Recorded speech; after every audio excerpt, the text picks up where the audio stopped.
Hey everyone, I thought we'd do something different today.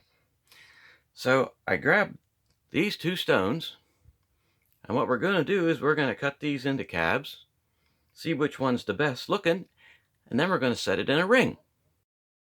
I find a stone and take it home and polish it and hope it shines, and also there's a chicken. Hey everyone, this is Clayton, and like I said, we're going to take these two stones that I pulled out of the landscaping rock bag, of course, cut them into cabs, and whichever one's the nicest, we're going to set that into a ring. So let's take a look. We've got, let's see what they look like wet. I bet you they look like wet stones. Yeah. So, ooh, this one's nice. Got sort of the carnelian maybe looking thing, quartzish. Got red and whites, maybe a mixture. This one may be a little bit richer red. Got sort of a blue pointy stick of destiny. We've got like a flaky area here. It's probably going to come off, so we may end up with just this richer red color. But we won't know what we have until we take them over on the wheel, trim them up a little bit, and see. So, without further ado, let's go do this. Ha ha! Okay, I'm going to the wheel.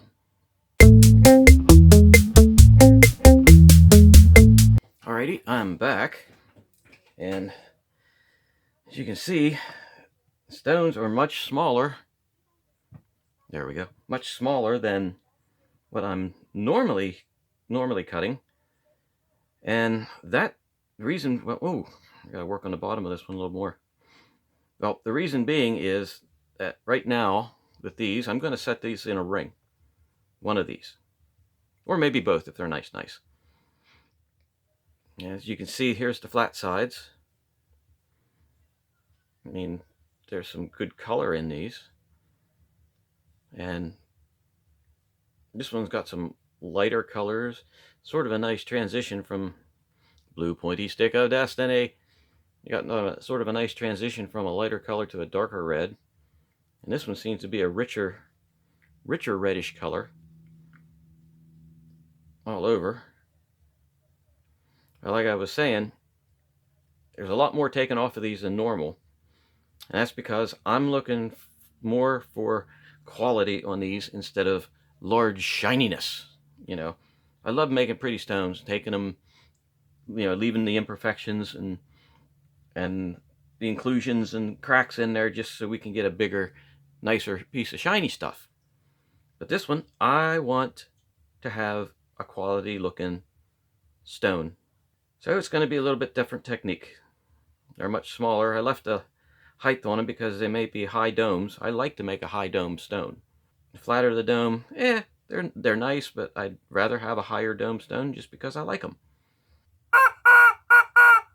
So as you can see, if you look at the top again, give you a nice little quick look at that, what we may be dealing with here.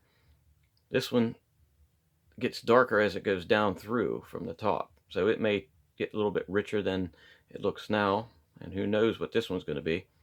You can see that flaky piece that was on the top that I said about right there. I was able to cut it out, so it looks like on the sides there are no cracks or any type of mess going on through there. So I think the next thing to do is take these stones and get them dopped, and then we'll go from there. So now it's time for the dopping equipment of destiny. That seems to be a little bit wonky for some reason. I'm so happy that I'm getting much better with this wax. Yeah, I spoke too soon. I have to make sure the table on here is nice and flat compared to the stick, because we want to have a nice settable edge on these stones. Okay, I think that will work. Set this somewhere that it won't fall off till I get this one dopped. Okay, we should have, it's still a little warm, we should have plenty of wax on this one. The position of the stone on the stick is very important, because if you're rounding that off, The center of the stick is going to be the center of the stone, so you've got to be sure that everything is flat, just like this one is not. I hate doing it like this, but I might have to. I don't think you want to go heating up an opal or any other type of stone like that. Oh, look at that.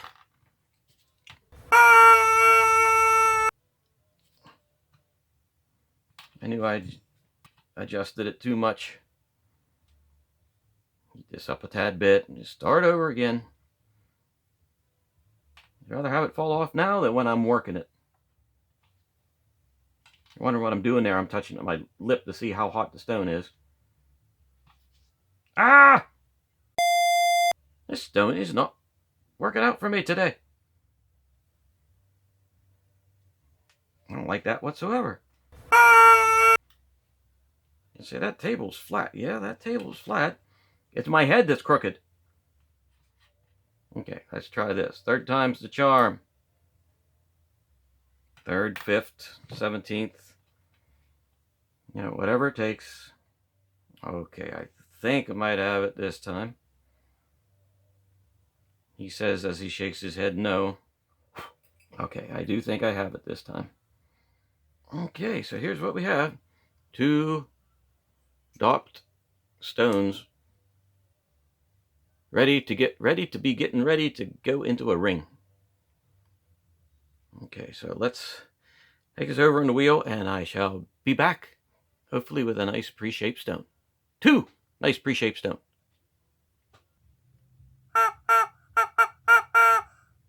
Alrighty, I'm in the midst of dopping this, or bleh. I'm in the midst of cutting this, and I thought I'd show you what happens if you don't get the stone properly on the dop stick. And I was taking this off to fix it. So here's what happens. The stone was on there like this. You can see it's got a nice dome coming on.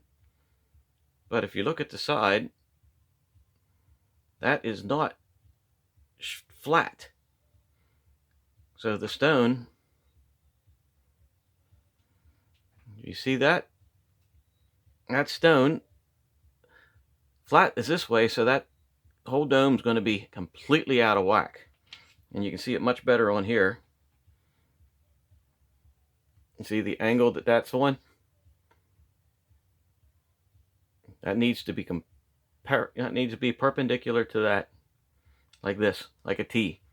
I've got it sort of like some type of cursive writing, and trust me, I was cursiving at it. So I'm going to redop this and fix it, and then go back and finish cutting this stone. Be right back. Okay, I am back. Again, I am back. And I have both of these stones. Well, let's take a look at this one first. This is the one that I had to redop and redop and redop again. You can see, let's make it a little bit wet. It's sort of got some nice color to it. It's kind of washed out. Not washed out yucky wise. As you can see, the table now is very perpendicular to the stick. Just had way too much wax on there. Stone I had on before must have been much bigger than this one. But as you can see, this stone is pretty much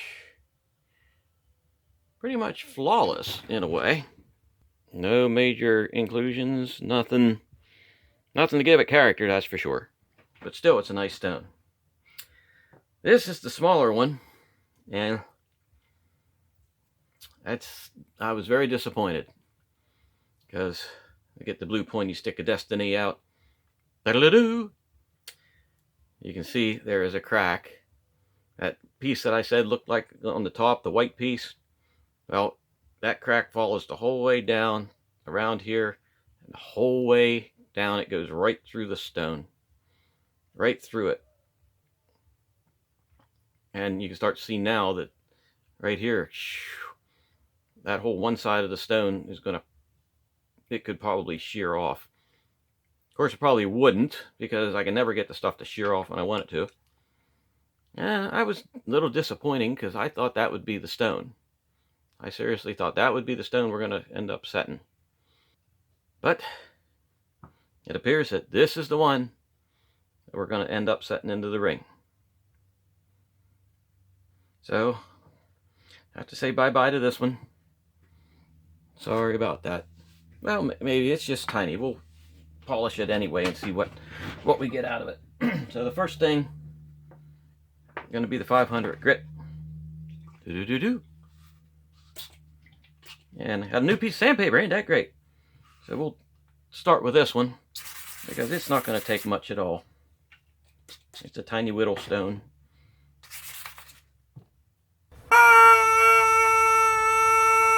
Well, I think that's a sign. You know what's going to happen?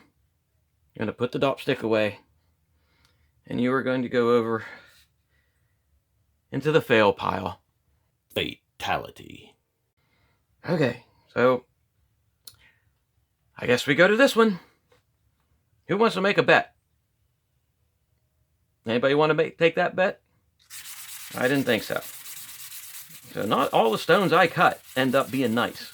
Or not all the stones I cut end up being workable. You know, because stuff like that happens. I mean, that's what happens when you're cutting stones.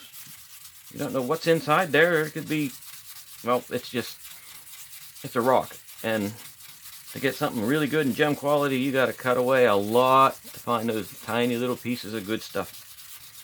So I'm going to polish this one up, and I shall be back when it's all pretty.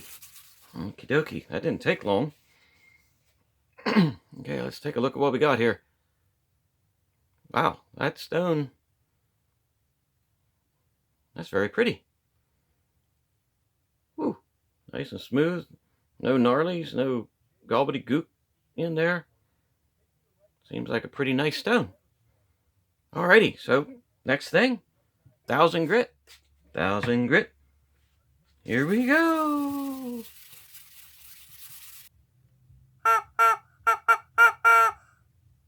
Okay, let's see what we got. Ooh. That's starting to get a nice shine to it. Kind of weird looking at one that doesn't have all kinds of gnarlies and cracks and inclusions that I can pick out. So I think I'm just going to work this over a little bit more, and then we'll hit the cerium oxide wheel. Okie dokie. Hokey dokey pokey. So there we go. Man, that's got a shine already. Woo. Did I happen to say woo?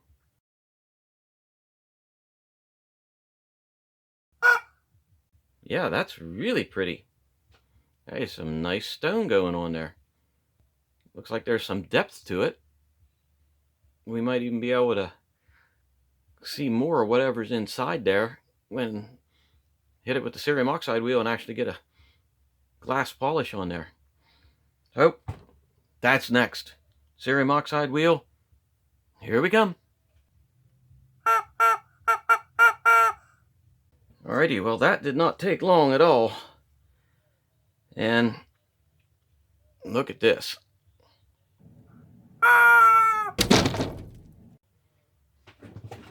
That's about as shiny as a person can get. See how close we can get to it and still keep the... Yeah, there we go. That is just super shiny. Wow, I don't know what to say, other than I think that's really going to look nice in a stone. In a ring, not a stone. I think this stone will really look nice in a ring. Does that look flesh color to you? Oh my gosh, yes it does. Oh my god, it's made out of skin. Okay, I don't think it's made out of skin. But next thing we're going to do, I'm going to take this stone off the stick. See if I can pop it off, which I doubt it'll happen. Holy Moses! Yeah, I got her on there good this time. Ah! There's Mr. Stone off of the stick. And he is super shiny. Fairly high dome. So I'm going to have to take this back I'm going to polish that up and take this rough edge off, sharp edge off of here, and then it'll be ready to set. So I'm going to do that, and I shall be right back. Okie dokie. So I've finished polishing up the back of that. And you see, that's not a super mirror polish, but it's polished enough. And I took the rough edge off, the sharp edge off along the edge, the setting edge. So now this stone is ready to set into a ring. And that's what I'm going to show you next. So hang loose.